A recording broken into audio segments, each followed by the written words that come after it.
को शक था कि उसकी मौत के बाद उसके रिश्तेदार उसकी 13वीं नहीं करेंगे और अगर ऐसा हुआ तो उसकी आत्मा को सुकून नहीं मिलेगा। बस यही सोचकर उसने फैसला किया कि वो अपने जीते जी ही लोगों को अपनी 13वीं का खाना खिलाएगा। इसके बाद उसने बाकायदा जिंदा मृत्यु भोज का कार्ड छपवाया और पूरे गांव में बांट दिया। फिर अपने हाथों से गांव के करीब 800 लोगों को खाना खिलाया। मगर इस जिंदा मृत्यु भोज के अगले ही दिन जो कुछ हुआ उसे सुनकर हर कोई हैरान रह गया। यह 13वीं के एक भोज की तस्वीर है। तस्वीर में शायद सारे लोग कैद न हो, मगर गिनती के हिसाब से लगभग 800 लोगों ने 13वीं का खाना खाया था। ये एक बुझी हुई चिता की तस्वीर है। आज भी देश के कई ऐसे इलाके हैं जहां शमशान नहीं है, मजबूरन लोग अपनों को किसी खेत किनारे ही चिता पर लिटा आते हैं।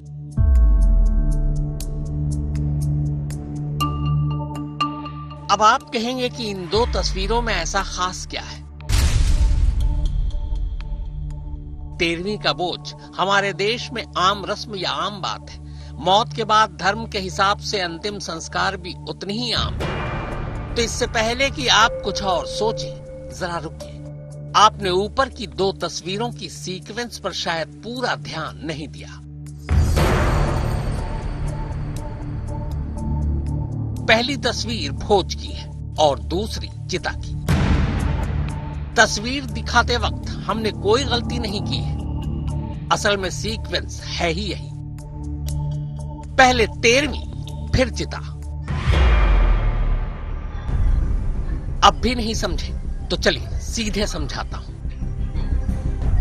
अमूमन किसी की मौत के बाद ही 13वीं का भोज दिया जाता है, लेकिन यहां उल्टा था। एक शख्स जीते जी अपनी 13वीं करा रहा था। पूरे गांव को 13वीं के भोज पर न्योता दे डाला था। पूरे गांव ने जी भरकर 13वीं का खाना खाया। सब कुछ ठीक था, लेकिन फिर अगले दिन ही जिस शख्स ने जीते जी 13वीं का भोज दिया था वो सचमुच मर गया। 13वीं के भोज के ठीक 24 घंटे बाद। अब इसे आप क्या कहेंगे? लेकिन जब आप मौत से पहले ही 13वीं के भोज की असली कहानी सुनेंगे तो आप भी कहेंगे कि मृत्यु भोज देने वाला शख्स शायद सही था। जीते जी खुद की 13वीं कराने वाला अपने पीछे एक ऐसा सुलगता सवाल छोड़ गया है जो सिर्फ समाज ही नहीं, सिस्टम ही नहीं, बल्कि हर रिश्ते को अपने निशाने पर लेता है।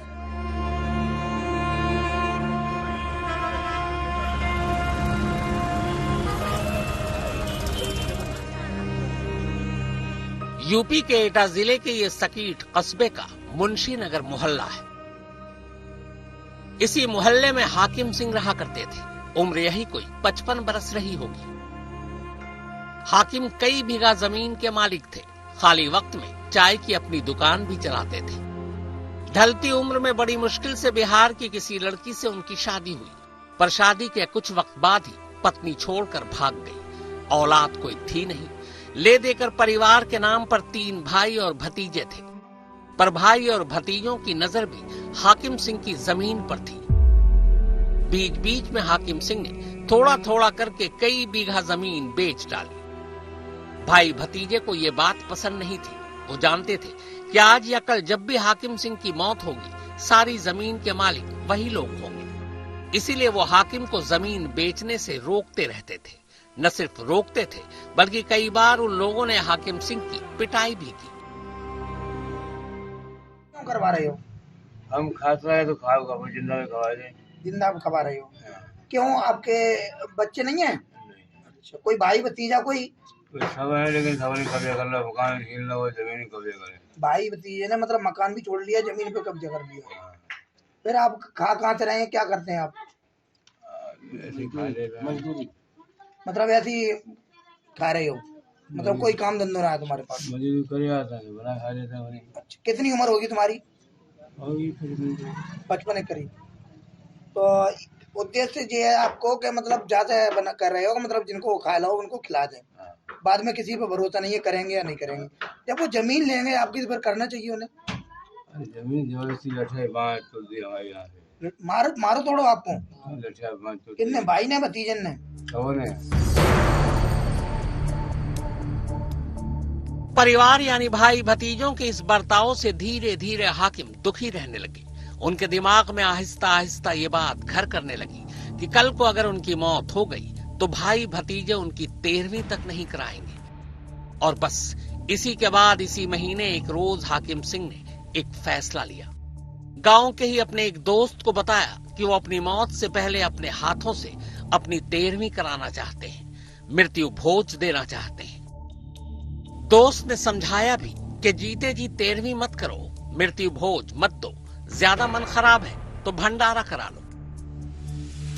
लेकिन हाकिम सिंह 13वीं की जिद पर अड़े रहे। शायद उन्हें यकीन था कि मरने के बाद भाई भतीजे कभी उनकी 13वीं नहीं करेंगे और ऐसे में शायद उनकी आत्मा को कभी सुकून मिलेगा ही नहीं। 13वीं का निमंत्रण वो बाकायदा पर्चा छपवा के निमंत्रण दिया गया। क्यों हुआ, क्या आपसे बात होती थी, क्या बोलते थे? 1-2 बार बात हुई थी, वो अपने बोल रहे थे हम अपने जीते जी 13वीं कराएंगे। हम किसी का हम पीछे भरोसा नहीं है, कोई कराएगा नहीं कराए। उसके बाद फिर क्या हुआ?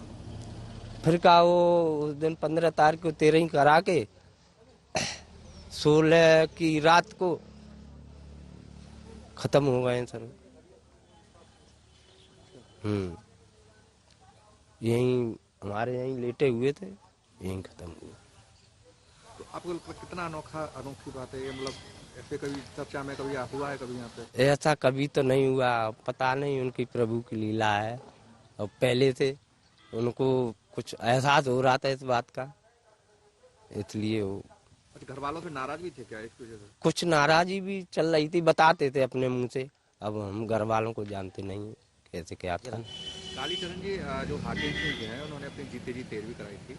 पूरा मामला क्या आप 13वीं में शामिल थे, आपने वोट किया था? हाँ जी, किया था, पूरे गांव ने किया था। मतलब निमंत्रण दिया था, पूरा झरा दिया था गांव वालों को, और अपने और पड़ोस में जितने बुहारी थे उनने सबको निमंत्रण दिया था।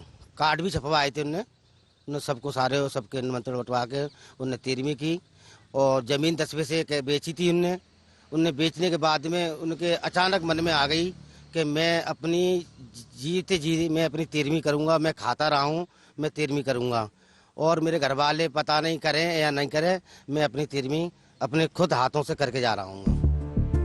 बस इसी सोच के साथ हाकिम सिंह ने बाकायदा जिंदा पर मृत्यु भोज का ये कार्ड छपवा दिया। बाकायदा अपनी ही मृत्यु भोज का कार्ड पकड़कर उन्होंने तस्वीरें भी खिंचवाई। मृत्यु भोज के इस निमंत्रण पत्र पर जो कुछ लिखा है वो ये है।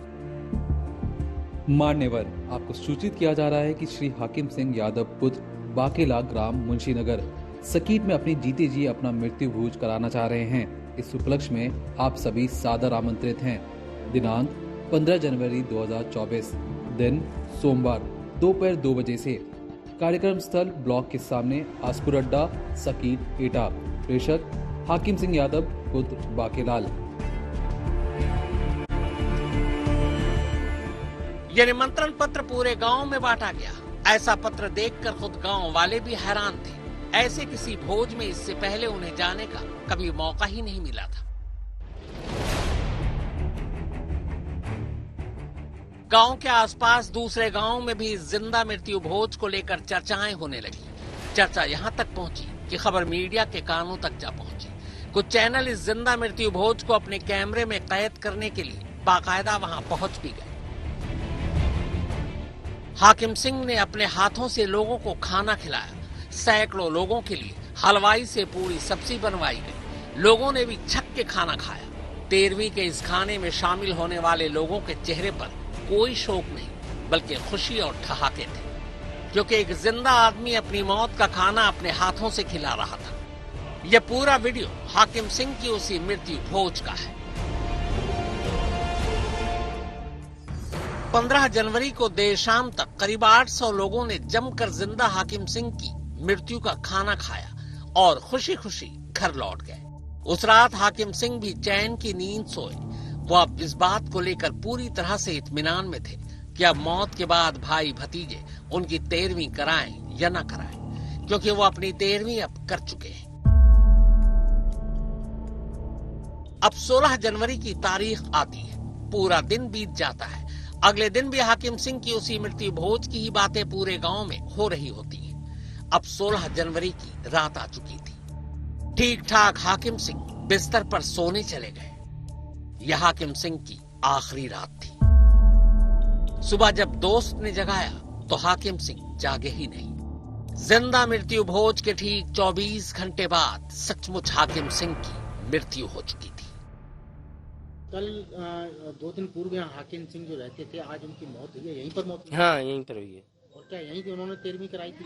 हाँ, यहाँ बगल में ये है बेसमेंट, यहाँ पर 13वीं हुई है उनकी। अच्छा, क्यों 13वीं करानी पड़ी जीते जी उस व्यक्ति को? 13वीं सर ये वहीं पर रहते। आज अभी ठंड पड़ने लगी, हफ्ता 10 दिन से, तब से यहाँ इनकी खाट आ गई।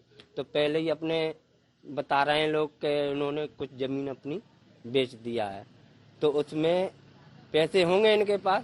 2-4 आदमी उनके साथ वाले थे, उन्होंने सलाह किया कि हम 13वीं करेंगे, मृत्यु भोज करेंगे। आपके चाचा ने 2 दिन पूर्व जो है एक तो 13वीं कराई थी जीते जी, और जिसमें उन्होंने पंडितों को बुलाया, गांव वालों को बुलाया, न्योता दिया था, दावत कराई थी। तो क्या जरूरत क्यों पड़ी उनको ऐसा कराने की? अब वो तो वही जाने, उन्हें जरूरत क्यों पड़ रही है इस काम की। 10 पैसे उन्हें खेत भी बेचा है इसने। हाँ।